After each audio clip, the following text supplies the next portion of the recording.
মায়ের বাবাজি, এইদিকে আম্মা জান ফাতেমাতুজ জোহরার যখন বিয়ের বয়স হয়ে গেল, লোকেরা আলাপ দিতেছে, বিয়ে করার জন্য প্রস্তাব দিতেছে, নবীজি রাজি হন না রে, দিতে চায়।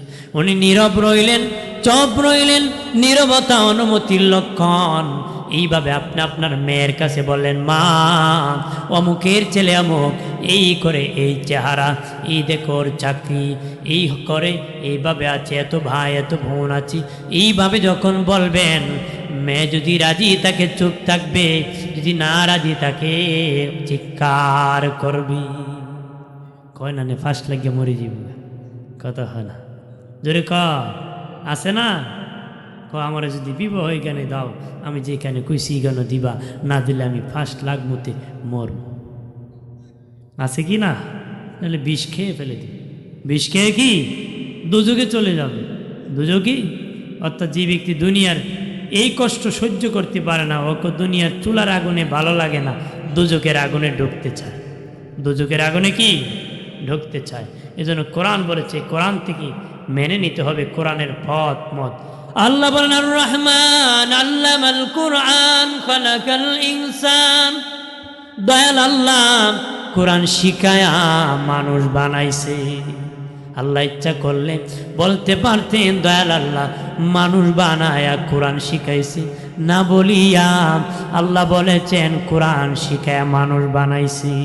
কোরআনের পথ মত যারা মেনে নিয়েছে তারা মানুষ, যারা মানে না তারা হাইওয়ান জানোয়ার হয়ে গেছে, হাইওয়ান জানোয়ার হয়ে গেছে।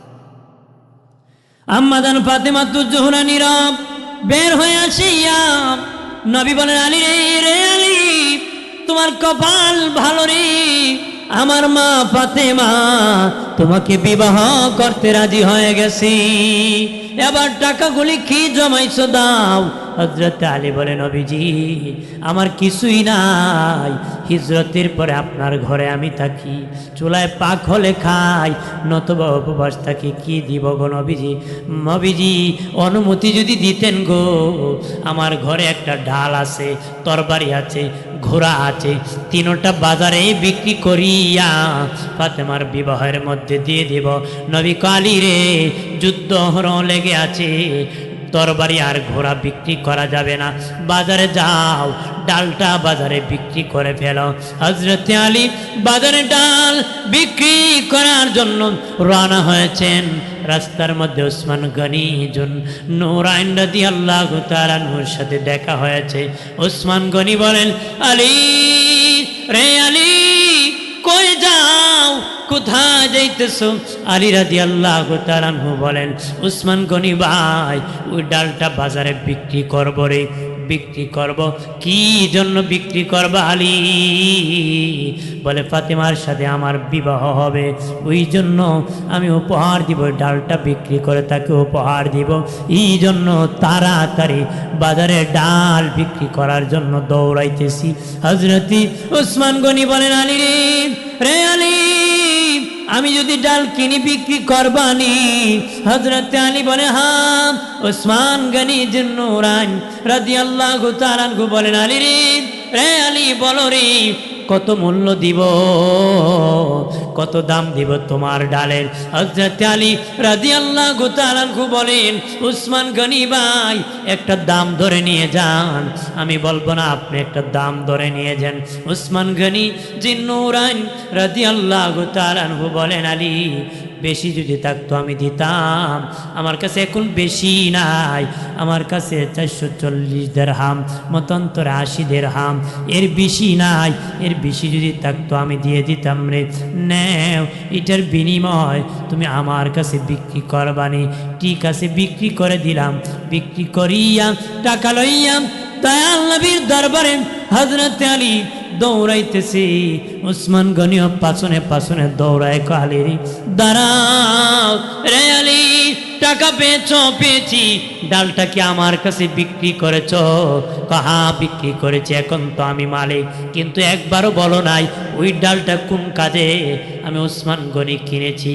হযরত আলী বলেন, ওসমান গনি ভাই, আমি তো দয়াল নবী আমার জন্য অপেক্ষা করতেছি, এই জন্য আমি তাড়াতাড়ি দৌড়াইতেছি রে, তাড়াতাড়ি দৌড়াইতেছি, বলো রে কি জন্য তুমি ডালটা কিনেছো?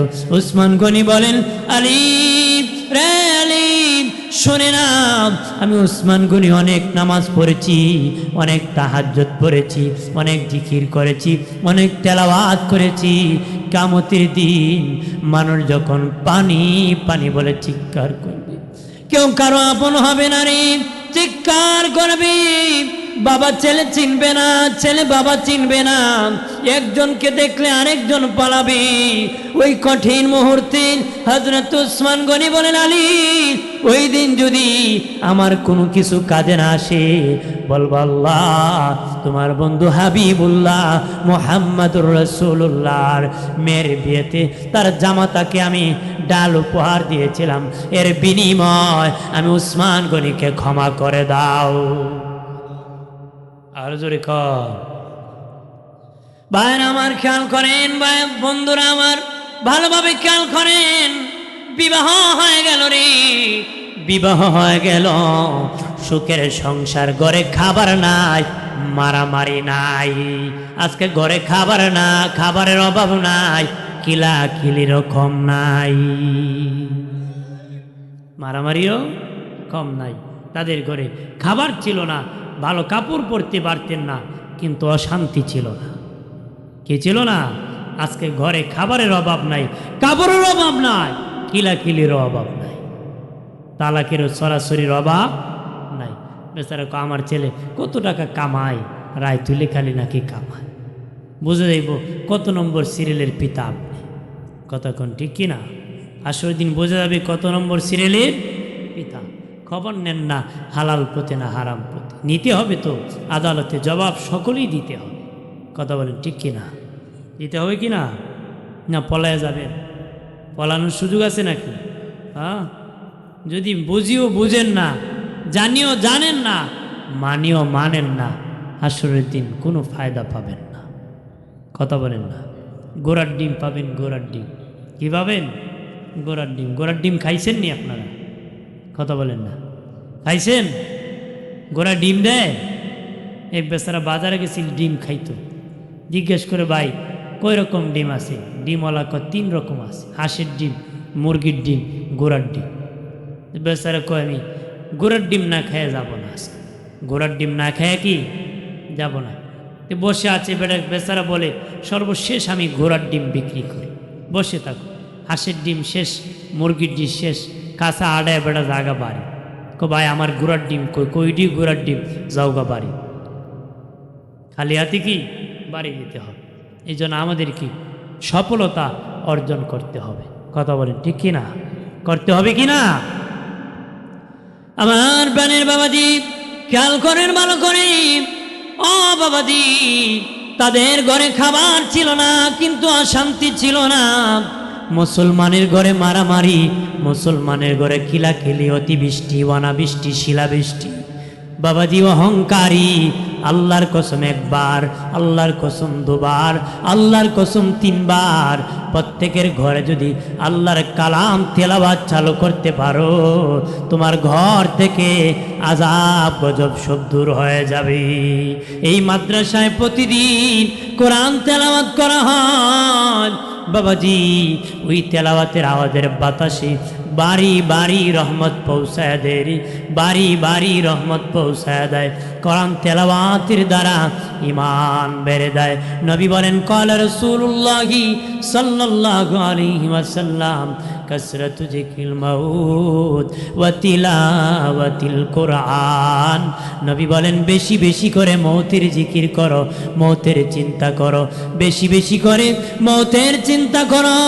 মৌতের চিন্তা সুদ খানার থেকে বাঁচাবি, ঘুষখানার থেকে বাঁচাবে, মিথ্যা মামলার থেকে বাঁচাবে, মিথ্যা সাক্ষী থেকে বাঁচাবে, গীবত থেকে বাঁচাবে বাবাজি, মৌতের চিন্তায় মিথ্যা বিচার থেকে বাঁচাবে, অহংকার থেকে বাঁচাবে, জেনার থেকে বাঁচাবে, মা বাবার অবাধ্যতার থেকে বাঁচাবে, বাবা ইয়াবা খাওয়ার থেকে বাঁচাবে।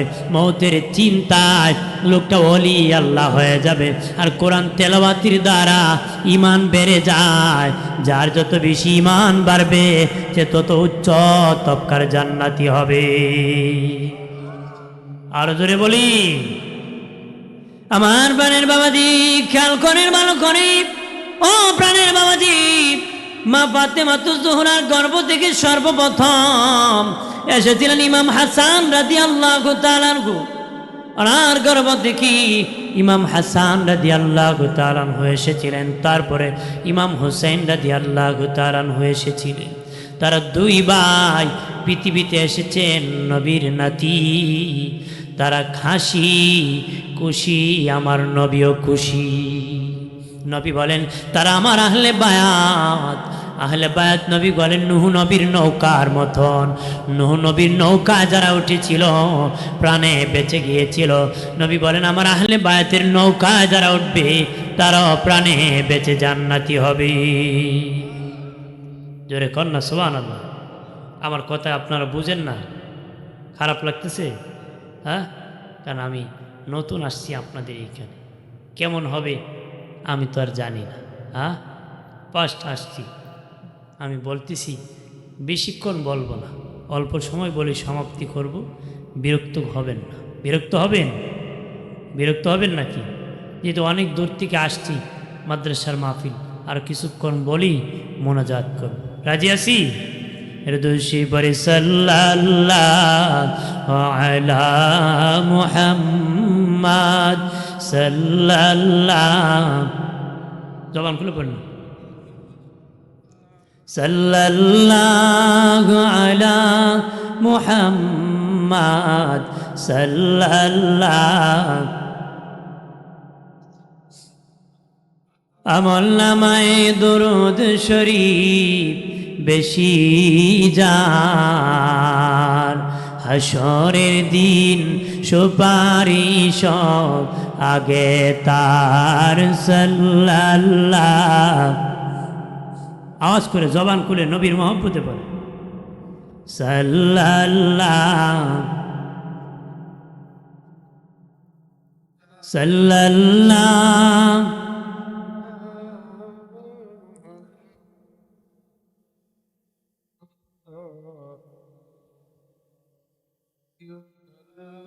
আমার প্রাণের সুন্নি জনতা, অমুসলিম জনতা, ভালো করে শুনে নিন বাবাজি। ইমাম হাসান হুসেইন রাদিয়াল্লাহু তাআলা আনহু তারাও কষ্ট করেছেন। তারা বলেন আমার নানার দরবারে যখন যেতাম, নানার নূরের চেহারার দিকে যখন তাকাতাম, খিদা নিবারণ হয়ে যেত। নবীজি বলেন একদিন হুজরা শরীফের দরজা খুললাম, দেখি ঠান্ডা রজনী চাদর গায়ে দিয়ে একটা লোক ঝুঁকি উকি ঝুঁকি মারতেছে। একবার এদিকে তাকায়, আরেকবার আরেক দিকে তাকায়, বারবার চতুর্দিকে তাকাইতেছে। নবী দেখলেন উনি আলী। বলেন আলী রে, কি জন্য ঠান্ডা রাত্রিতে তুমি আমার হুজরার দিকে তাকাইতেছ গো? নবী কিছু না, নবীকে বুঝতে পেরেছি খিদার যন্ত্রণায় ঘুমাইতে পারো নাই। বুঝেছি রে আলী, রে আলী, যাও যাও, সামনে একটা খেজুর গাছ আছে, ওই খেজুর গাছকে বলিও আমি রাসূলুল্লাহ বলেছি তোমাকে খেজুর দেওয়ার জন্য।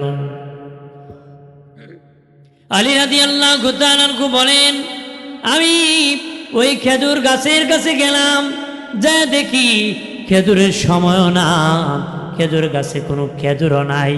কিন্তু নবী বলেছেন খেজুর গাছকে বলার জন্য, খেজুর দেওয়ার জন্য।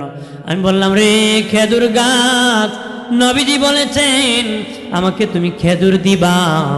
বলতে দেরি হযরত আলী রাদিয়াল্লাহু তাআলা আনহু বলেন পাকা পাকা খেজুর গাছের মাথা থেকে পড়তে দেরি হয় নাই। এই হলো নবীর জবান। সুবহানাল্লাহ। আর জোরে ক খিদার যন্ত্রণায় সাহাবায়ে কেরাম বাবাজি কষ্ট করেছেন, মেহনত করেছেন রে। কাপড় একটা ছিল, স্বামী স্ত্রী মিলে নামাজ বাদ দেয় নাই, কাপড়ের অভাব নাই, মসজিদের ধারও নাই, মসজিদে কি ধারও নাই, কথা বলেন ঠিক কি না? খাবারের অভাব নাই, মালিকের শুকরিয়া নাই। এই জন্য অনুরোধ করে বলি, সাহাবায়ে কেরাম থেকে আদর্শ নিতে হবে গো। যাদের জীবনে বাবাজি ও বাবাজি যাদের জীবনে নবীর সুন্নত থেকে কোনোদিন হালাক হন নাই, একটু দূর হন নাই, একটু সরে যান নাই, তারা ভয় করতেন। নবী বলেছেন উসমান ফিল জান্নাহ, আবু বকর জান্নাতি, ওমর জান্নাতি। নবী বিদায়ের আগে মুনাফিকের লিস্টি হুযায়ফা ইবনে ইয়ামিনের কাছে নবীর মুনাফিকের লিস্টি দিয়ে গিয়েছিলেন, মুনাফিকের লিস্টি। আর নবী বলেছেন হুযায়ফা খবরদার, তোমাকে শুধু দিয়েছি, তুমি মুনাফিকের নাম প্রকাশ করবা না, তবে শুনে নাও, যদি মুনাফিক মরে যায় তুমি তার জানাজায় যাবা না রে। হযরত আমিরুল মুমিনিন খলিফাতুল মুসলিমিন ওমর ইবনুল খাত্তাব ঘুরি ঘুরি বৃষ্টির মধ্যে হুযায়ফা ইবনে ইয়ামিনের বাড়ির মধ্যে যায়, হুযায়ফা রে, আমি শুনেছি নবী তোমার কাছে মুনাফিকের লিস্টি দিয়েছে, একটু বলবানি আমার নাম সেখানে আছে নাকি? উনি বলে না না আমিরুল মুমিনিন, নবী নিষেধ করেছেন, কার নাম আছে কার নাম নাই এটা বলতে নিষেধ করেছে রে। হযরত আমিরুল মুমিনিন ওমর ফারুক রাদিয়াল্লাহু তাআলা আনহুর ভয় চিন্তা না জানি আমার নাম নেই ওই লিস্টির মধ্যে থেকে যায় ভয়ের মধ্যে। আর একদিন রাতের বেলা বৃষ্টির মধ্যে দৌড়াইয়া বলে হুযায়ফা, আমি উমর যেদিন আমি যদি আজকে মরে যাই রে, তুমি কি আমার জানাজায় অংশগ্রহণ করবানি? তখন বলে আমিরুল মুমিনিন এইটা কি বলেন, আপনার জানাজায় যাব নাকি? কার জানাজায় যাব? অবশ্যই আপনার জানাজায় যাব। ওমর ইবনুল খাত্তাব বলেন রে হুযায়ফা, আমি এখন নিশ্চিত হলাম রে, আমার নাম সেখানে নাই, কারণ তুমি মুনাফিকের জানাজায় যাও না, যখন নাম তুমি বলো নাই, চিন্তায় রাতে ঘুম হয় না, দৌড়ে এসেছি, এখন বলেছ তুমি আমার জানাজায় শরীক হইবা, নিশ্চিত আমার নাম সেই খাতায় নাই। সুবহানাল্লাহ কন্যা। তাহলে তাদের কত চিন্তা, না জানি বিপদে পড়ে যায়। আমরা আকাম করে ভরায় ফেলেছে, কোনো টেনশন নাই, কথা বলেন ঠিক কি না? আকামের নেতা যত গুন্ডামি আর মাস্তানি সব তার দ্বারা হয়, কথা বলেন ঠিক কি না? আমার বানের বাবাজি খেয়াল করেন ভালোভাবে, নবী বলেন আমার আহলে বায়াত নূহ নবীর নৌকার মতো, আমার আহলে বায়াত নূহ নবীর নৌকার মতো। যারা আহলে বায়াতের নৌকায় উঠে যাবে তারা জান্নাতি হয়ে যাবে। নবী আদর করে নাম রাখছে হাসান, নাম রাখছে হুসাইন। নবী বলেন দুটি নাম জান্নাতি নাম, জান্নাতি নাম। তাদেরকে নবী আদর করতেন, ভালোবাসতেন। তোমরা আদর কইরো, ভালোবাসো।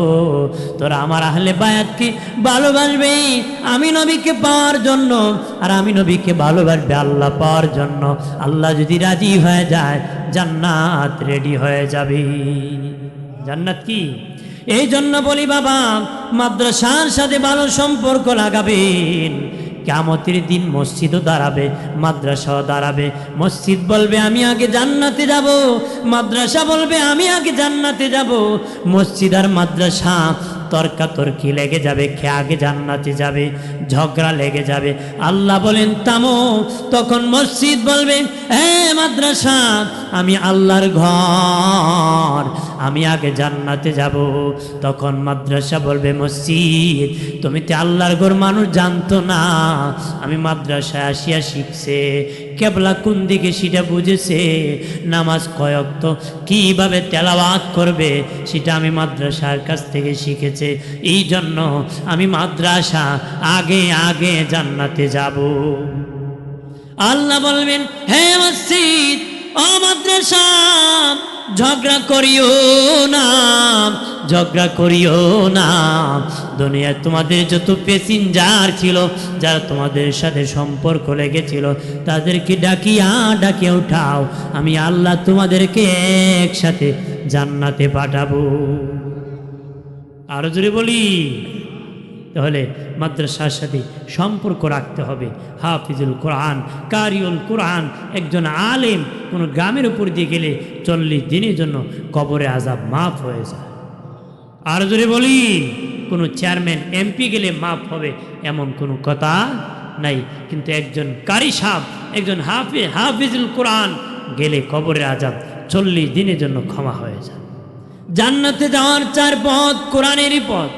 আলেম হও জান্নাতে যাবা, আলেমের ছাত্র হও জান্নাতে যাবা, আলেমের কথা শুনো জান্নাতে যাবা, আলেমকে ভালোবাসো জান্নাতে যাবা। মুঠ হলো কোরআনের পথ, সবারই সম্পর্ক কোরআনের সাথে, সিরাতে মুস্তাকিমের পথ, দুনিয়া থেকে জান্নাতের সোজা পথ। আর জোরে বলি, আমরা সেই পথে থাকবো। আসেন সালাম জানায়া নবী।